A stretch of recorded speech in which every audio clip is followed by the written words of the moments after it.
Se você precisa de uma Bíblia, só levantar uma das suas mãos e o nosso time de recepção vai entregar uma Bíblia já aberta na passagem que será alvo da nossa conversa nessa noite, da nossa meditação, da nossa reflexão nessa noite. Mateus capítulo 16. Mateus 16.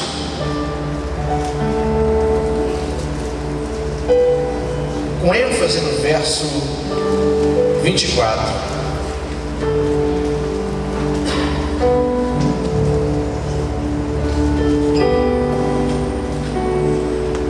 Antes de lermos, vamos falar com o Senhor uma vez mais. Vamos curvar nossas cabeças, vamos buscar a presença do Senhor em oração. Senhor Deus e Pai, agradecemos-te por este momento, que a Tua palavra será lida, mas te suplicamos, ó Deus, que o Teu Santo Espírito nos ilumine.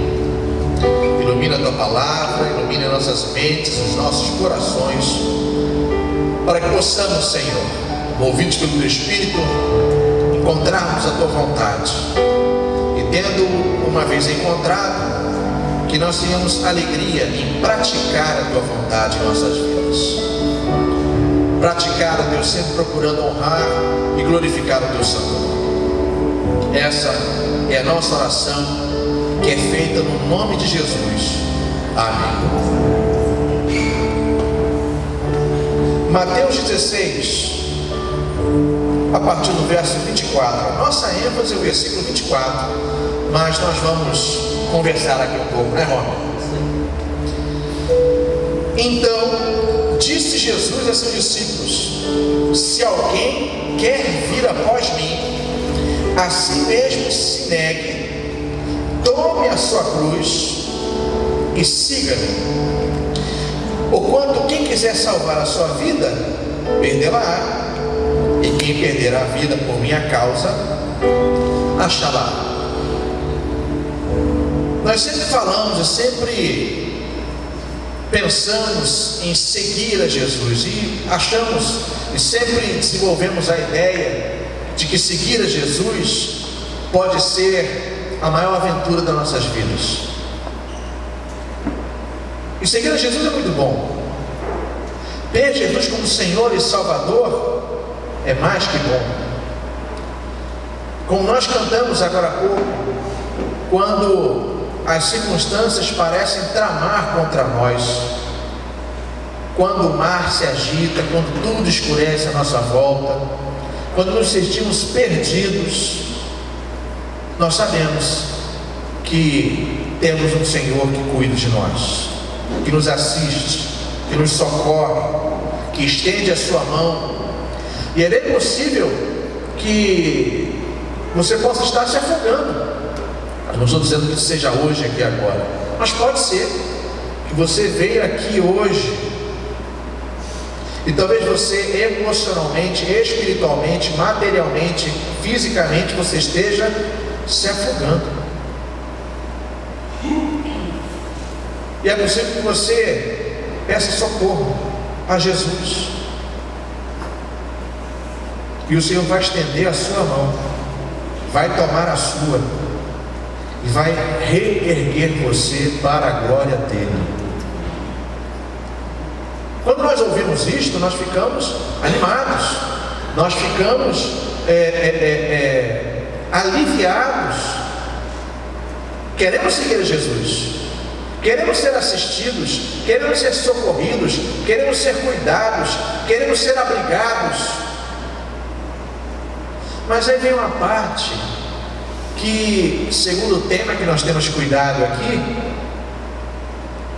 parece que se Jesus não tivesse dito, seria melhor. Quer seguir? Eu quero, Senhor. Então você vai fazer o seguinte: se negue,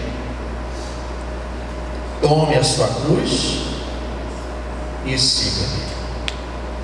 Me negar, tomar uma cruz? Não, o Senhor já tomou a cruz, eu preciso tomar outra? Homer, pastor Homer, ajuda a gente nessa aí. Essa é hora de pedir socorro.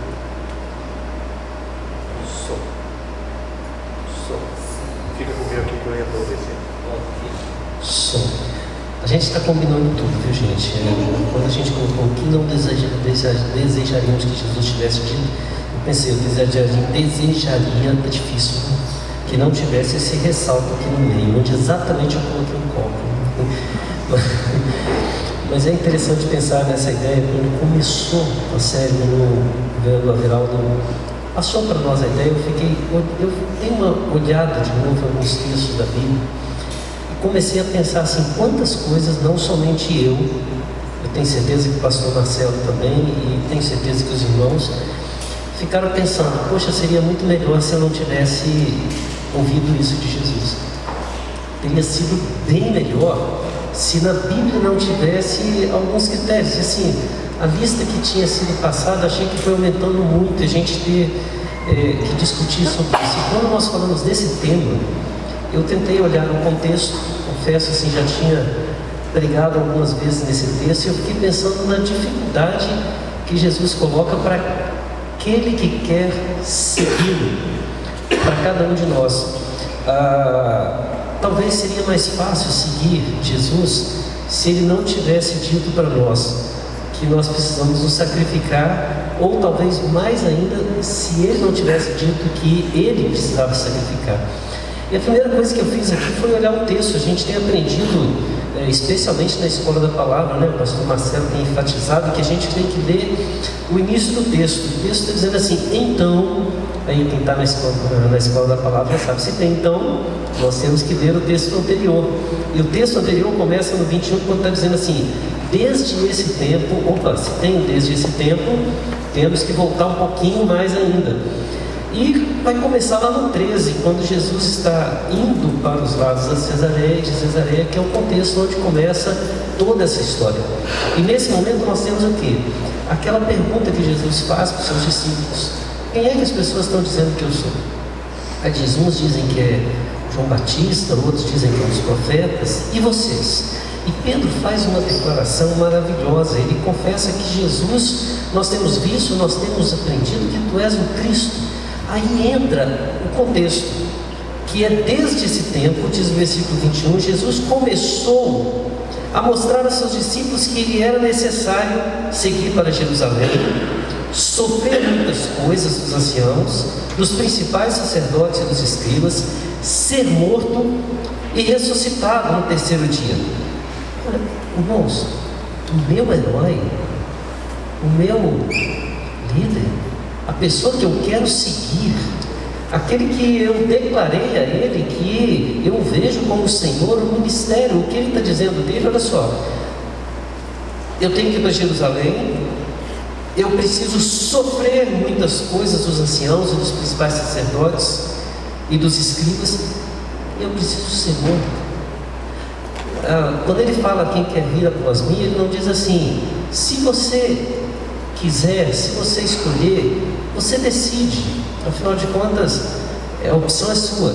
Ele na verdade está dizendo assim, quem quer vir, ou seja, quem já decidiu, quem já declarou, quem já afirmou, como Pedro afirmou, como os discípulos afirmaram, quem está na decisão firme de seguir Jesus, tem alguns critérios, um preço a pagar. E esse primeiro preço é dizer, se negue. O segundo preço é, tome sua cruz. O terceiro é siga. Aí a pergunta que eu faço nesse texto, sabe, Marcelo, é: será que realmente eu estou entendendo o que é seguir a Jesus?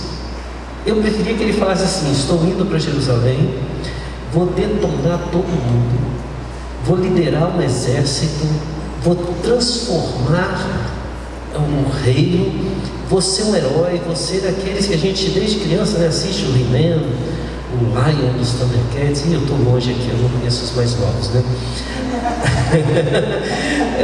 Eu sei que alguns se identificaram, lembraram. A gente está esperando esse herói, mas olha só, ele fala: eu vou morrer, eu vou sofrer, e você que é meu discípulo, primeiro, se negue. Segundo, toma sua cruz. Depois, me siga. Eu não desejaria que ele tivesse dito isso. Eu desejaria que ele tivesse dito assim: olha, eu vou ser um vencedor e vou te colocar como um dos meus ministros. Desculpa, assim, né, Marcelo? A gente colocando bem sinceramente dentro do contexto, mas não é isso que ele disse. E aí? É verdade. Ele disse outra coisa. Isso nos faz lembrar um outro texto, como você comentou aí, poxa, eu queria ser. Essa era a ideia daquele nacionalismo judaico na época, que eles queriam um Messias que fosse um libertador, que fosse um general, que expulsasse o governo romano de lá e que Israel sim que dominasse de todas as nações. Tanto que é o pedido daqueles dois irmãos: quando estiver no seu reino, poxa, que eu possa estar um à direita e um à esquerda, ou seja, ele é o general com os seus ministros ali, e Jesus vai dizer: vocês não entenderam nada. Se alguém quer ser maior no reino, seja aquele que sirva. E para servir, eu acho que nós passamos pelo primeiro ponto, que é o de negar a si próprio. Mas negar a si próprio é bom que a gente deixe isso bem claro, que negar a si mesmo não é perder a sua identidade, não é se descaracterizar, mas é, de certa forma, fazer morrer o seu eu, a sua vontade carnal. De certa forma, é fazer morrer o domínio de Satanás em nós, as tentações, as provações. É negar também o mundo que também apresenta o seu balcão de propostas para todos nós. Então, negue-se a si mesmo envolve essas três esferas: a esfera humana, vamos começar, a esfera do cunho espiritual, porque nós somos sim tentados pelo inimigo de nossas almas todos os dias. E se tem alguém que acha que o diabo não existe, João Calvino vai dizer: aquele que não crê que o diabo existe, o diabo não tem preocupação com ele, ele já está nas suas mãos. Já está nas suas mãos. O inimigo existe, ele é poderoso, e ainda que o seu poder esteja limitado pela soberania de Deus, mas ele pode fazer estrago. E nós devemos ter esse cuidado. A segunda coisa era negar-se. Essa expressão que você falou aí é interessante, o que diz a partir do versículo 22. Depois que Jesus disse, né, que ele iria para Jerusalém, sofreria muitas coisas. Perfeito. Depois que ele disse que teria que morrer e ressuscitar, Pedro, o mesmo Pedro que disse, que fez a confissão que Jesus era o Cristo, o Filho de Deus, ele chama Jesus à parte e começa a reprová-lo. Isso me faz pensar que não é só eu que não queria ter ouvido, né? Sim. Pedro também. Pedro é o discípulo, um dos líderes. Ele começa a reprovar Jesus e dizer assim: tem compaixão de ti, Senhor. Isso de modo algum te acontecerá. É interessante a reação de Jesus. Mas Jesus, voltando-se, disse a Pedro: arreda, Satanás. É aquela famosa frase latina: bate reto, Satanás, né? Tu és para mim pedra de tropeço, porque não cogitas das coisas de Deus, e sim dos homens. Observa que aquele mesmo Pedro, discípulo, naquele momento, ele olha para Jesus e é como se ele estivesse dizendo assim: Senhor, eu não quero seguir o Senhor com essa ideia de derrota. Eu não quero seguir o Senhor com essa ideia de sofrimento. Eu não quero seguir o Senhor com essa ideia de que o Senhor vai morrer. A parte do ressuscitar é boa, né? Essa aí é legal, mas o resto não. Então deixa eu te dizer, muda os seus planos. Observa que Pedro está colocando a sua ideia para orientar Jesus, o seu coração, para dizer para Jesus como ele deveria agir. Ele está dizendo assim: Senhor, eu tenho planos melhores para o Senhor. Eu gostaria que fosse desse jeito. Mas é interessante que Jesus não repreende Pedro. Jesus repreende Satanás, o diabo. Que podem dizer: não existe, mas ele fala: arreda, Satanás. E é como se estivesse dizendo assim: quando não entendemos a vontade de Deus e fazemos a nossa vontade, continuar é o contrário de negar a si mesmo, é afirmar a si mesmo.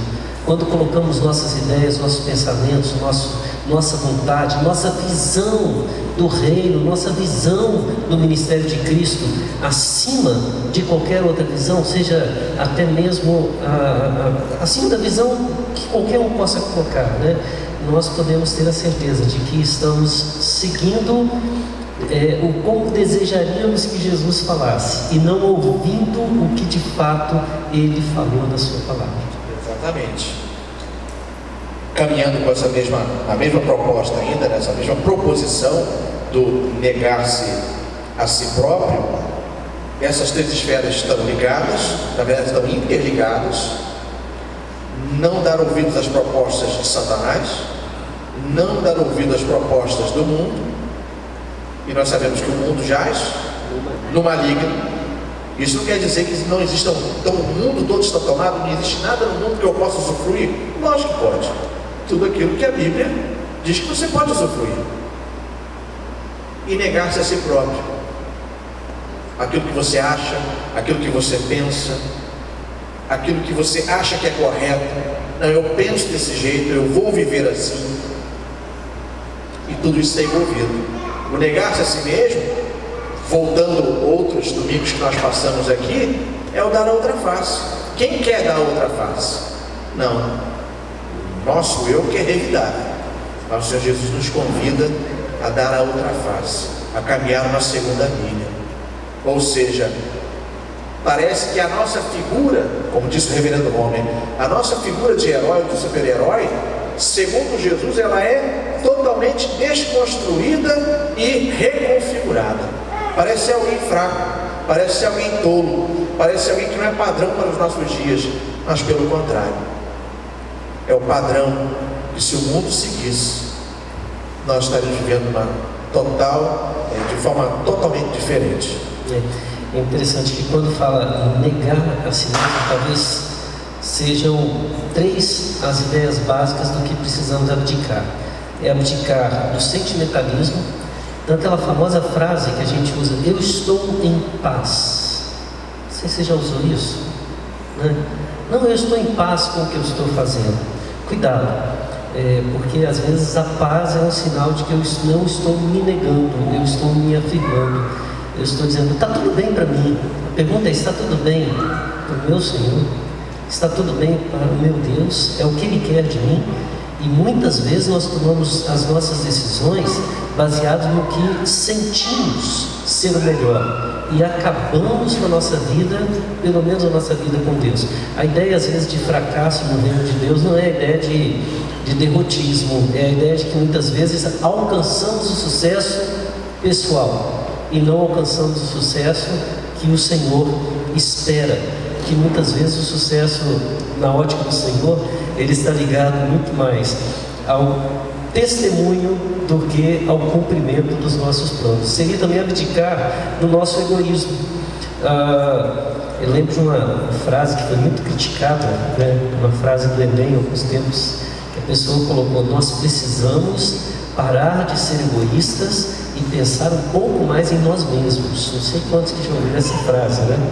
Eu já ri muito dela. Depois eu parei ouvindo aquela instrução que é dada no avião, né? Em caso de despressurização, máscaras cairão automaticamente. E a orientação é o quê?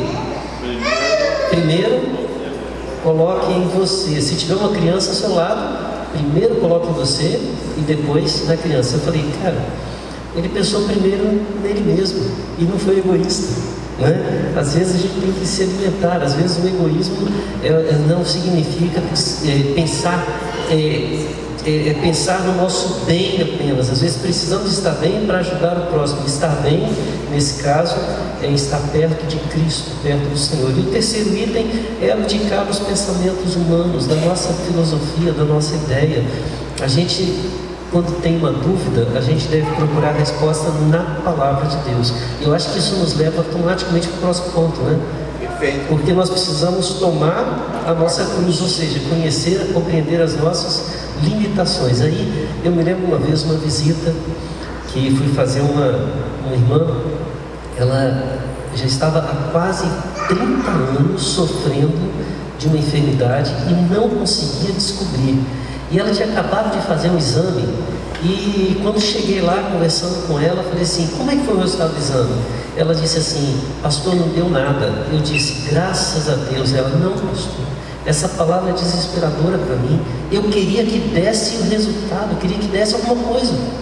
Eu queria que dissesse assim: você tem isso, porque já tem 30 anos que eu estou sofrendo, porque os exames dizem, não deu nada, não achamos, não localizamos, mas eu sei que estou sofrendo, e alguma coisa está provocando meu sofrimento. Então eu quero que dê um resultado dizendo, você tem isso.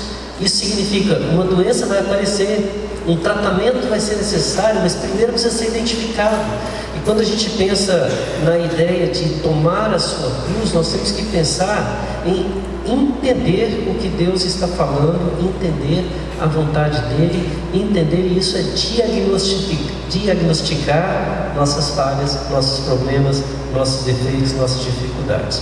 Quantas coisas nós precisamos olhar para Deus e dizer, para eu te seguir, eu tenho muitas coisas que colocar nos ombros e reconhecer que eu sou fraco, falho e tomar a minha cruz. Perfeito. É a percepção da sua realidade, da nossa realidade, mas eu creio, ligado a isto, que o tomar a cruz também envolve, após negar, e você vê que a ordem das coisas, a ordem das palavras de Jesus, ela é perfeita. Eu só vou conseguir tomar a cruz se eu primeiro negar.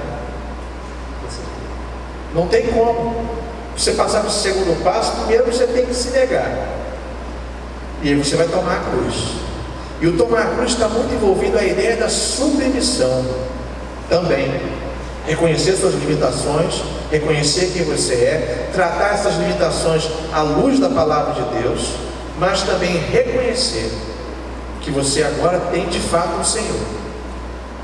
É muito bom termos um Salvador, é muito bom, mas muitas vezes, ou na maioria das vezes, nós queremos ter um Salvador, mas não um Senhor, porque tendo o Senhor eu tenho que o quê? Atender a sua voz, obedecer o seu comando, me submeter ao seu senhorio. E aí começam as divisões, e aí começam, não, mas espera aí, não é bem isso, aqui está dito isso, mas isso aqui é o contexto da época. Não, aqui está escrito isso, mas é naquele tempo. E nós sabemos que a palavra de Deus, ela é atemporal. Óbvio que existem muitas passagens que estão ligadas a contexto, sim, mas esta palavra daqui, principalmente esta, de se negar, tomar a sua cruz e seguir a Jesus, ela é uma sentença totalmente atemporal. E muita gente sofre porque não se submete ao senhorio, porque quer continuar ele sendo o senhor do seu barco, ele sendo o capitão. E quando nós, às vezes apanhando muito, passamos o timão ou o leme ao timoneiro, ao capitão, e passamos, Senhor, agora eu cansei de errar. Eu cansei de errar porque eu estou caminhando na perspectiva do meu conhecimento, do meu entendimento. Senhor, eu quero verdadeiramente que o Senhor me guie. Eu quero tomar a cruz. E eu quero seguir este percurso sob o seu comando. Eu quero dizer que não vai ser fácil também não, mas vai ser muito mais suave, e as probabilidades de sermos bem-sucedidos serão muito maiores. E bem sucedido segundo o reino. Segundo o reino de Deus. Essa é uma boa e necessária observação.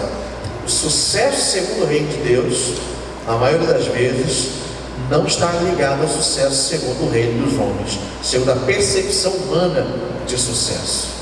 Eu fico imaginando, se a gente olhasse em livros, normalmente os best-sellers eles mostram, né, um empresário que conseguiu fazer uma fortuna, pessoas que superaram grandes dificuldades e se tornaram famosos.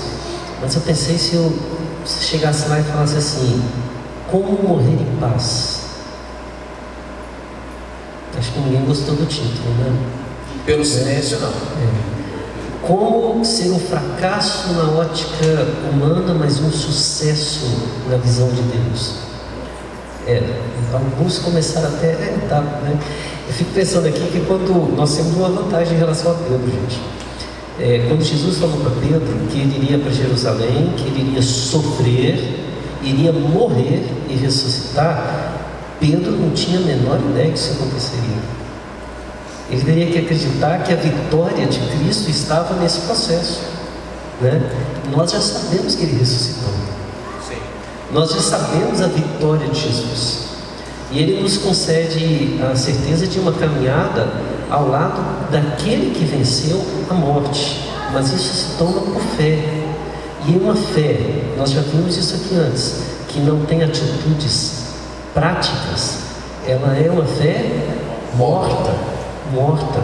Isso me faz pensar que para seguir a Jesus, que é o próximo passo, ele não está dizendo simplesmente: vem atrás de mim.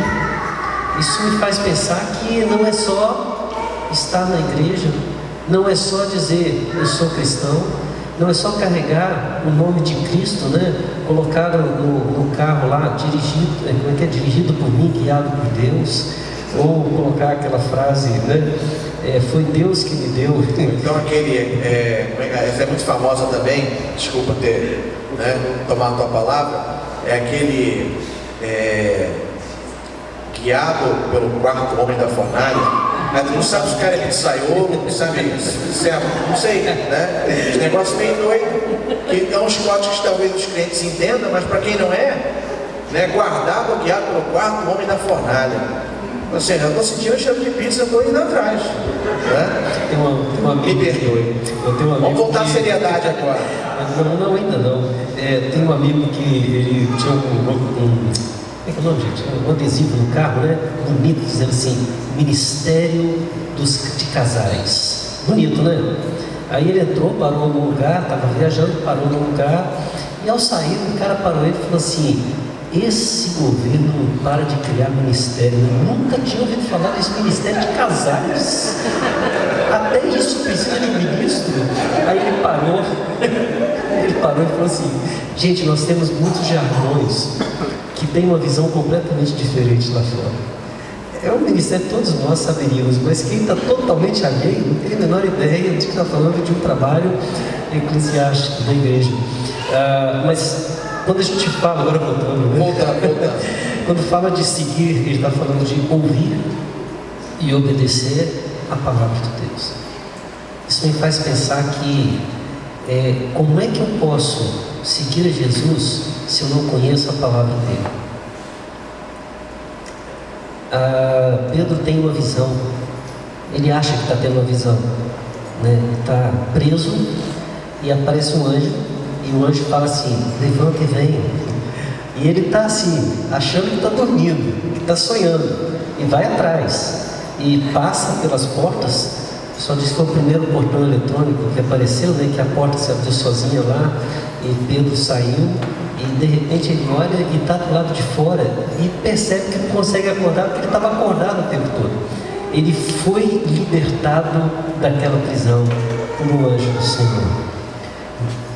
Eu fico pensando quantas vezes nós achamos que estamos dormindo e não damos vazão, valor à palavra que Deus está dizendo para nós. E a gente continua deitado no nosso cárcere e achando que estamos bem porque estamos ali louvando e adorando o Senhor. Mas Ele está nos chamando para uma liberdade. E é interessante que essa liberdade, como vimos hoje cedo, ela não é uma liberdade para poder dizer: agora eu tenho poder, né? E levantar, né? Eu tenho a força. É muitas vezes para sair e dizer: Jesus me libertou, Jesus me livrou. Mas vai vir mais sofrimento. Isso faz parte da nossa identificação com Cristo. O chamado para ser um discípulo de Jesus não é um chamado para alcançar glórias pessoais. Por isso a gente tem que negar a cada um de nós mesmos. Ele não é um chamado para que a nossa vida seja boa. Por isso a gente tem que tomar a cruz. Mas é acima de tudo um chamado de obediência. Então é a vontade dele, é a palavra dele, é o desejo dele. E nós nos levantamos e seguimos. Esse é o caminho para a liberdade que nós vemos nesse texto. Olha, eu diria assim, eu não desejaria que fosse assim, eu preferia que fosse de glória. Mas eu sou muito grato a Deus de ser essa ordem dele. E eu tenho duas opções: ou eu vou buscar a minha própria glória, e isso serve para mim, para cada um de nós que aqui está, inclusive quem está assistindo. Eu chego e digo: continuo buscando a Cristo, a Deus, do jeito que eu quero, e é a minha vontade. E então eu largo a cruz, porque eu não vou ter que assumir minhas deficiências, minhas dificuldades, meus problemas, e sigo o outro, porque não tem opção. Ou a opção que eu tenho é: primeiro, eu nego, eu abdico de tudo que é meu, de que sou eu, tomo a minha cruz e reconheço as minhas falhas, as minhas dificuldades, mas eu vou atrás de Jesus, disposto a ouvir suas palavras e obedecê-las irrestritamente, mesmo que isso não me dê a glória que eu estou esperando, mesmo que isso me dê lutas, sofrimento, como deu Jesus, morte. Eu tenho uma certeza: assim como ele foi ressuscitado, também serei ressuscitado com ele no último dia. Perfeito.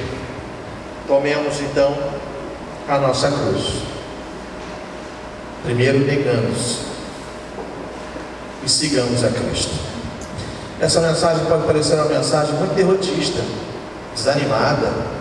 Olha, nós vamos fazer parte agora de um grupo de sofredores. Mas não. Quando nós olhamos e vamos coordenando as mensagens e as palavras de Jesus, a gente sabe que neste mundo o caminho que nós temos de trilhar é um caminho estreito, pedregoso, de dificuldades, e sabemos que depois esse caminho se alarga na presença de Deus, e que o caminho que leva à perdição é um caminho que é largo agora, cheio de mil oportunidades, mas que no final se afunila e nos estrangula na presença de Deus. Marcelo, só mais uma coisa, para poder mostrar que não é uma visão derrotista. Para ver as pessoas que você admira, não as que a sociedade admira, as que você admira.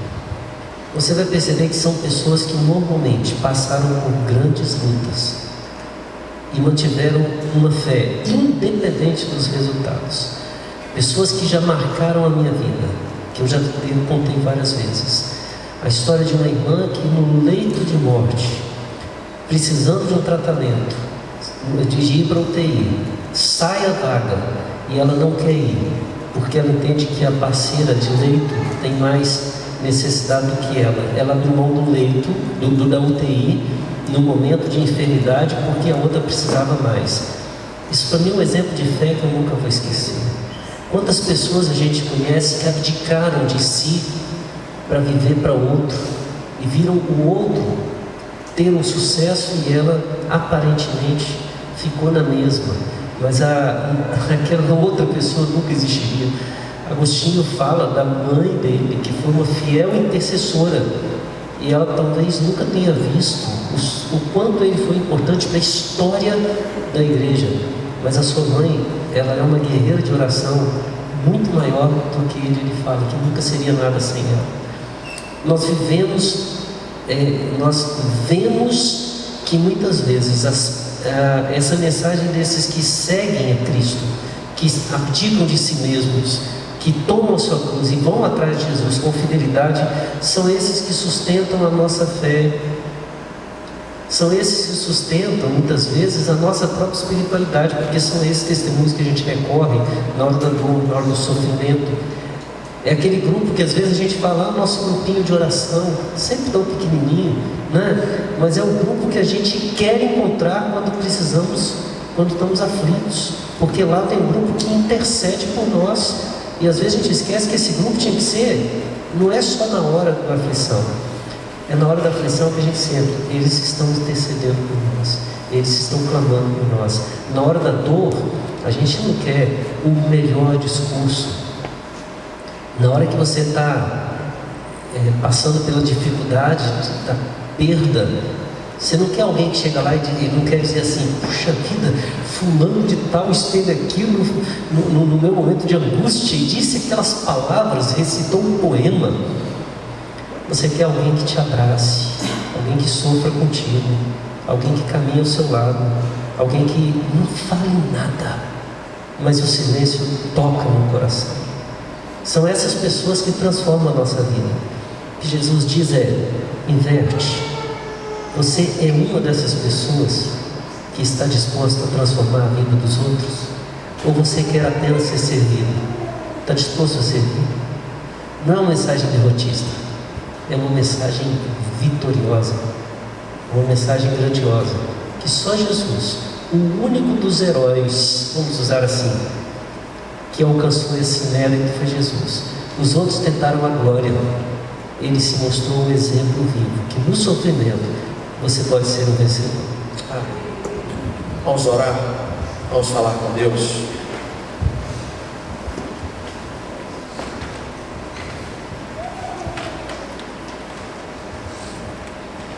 Senhor Deus e Pai querido, nós te agradecemos, Senhor Deus, por esta série de mensagens que nos convidaram humildemente a olhar determinados trechos que, segundo a nossa mente, nós gostaríamos que Jesus não tivesse dito, mas nós te louvamos porque Jesus disse, porque as palavras de Jesus são o caminho da vida e vida eterna. O próprio Jesus é o caminho, a verdade e a vida.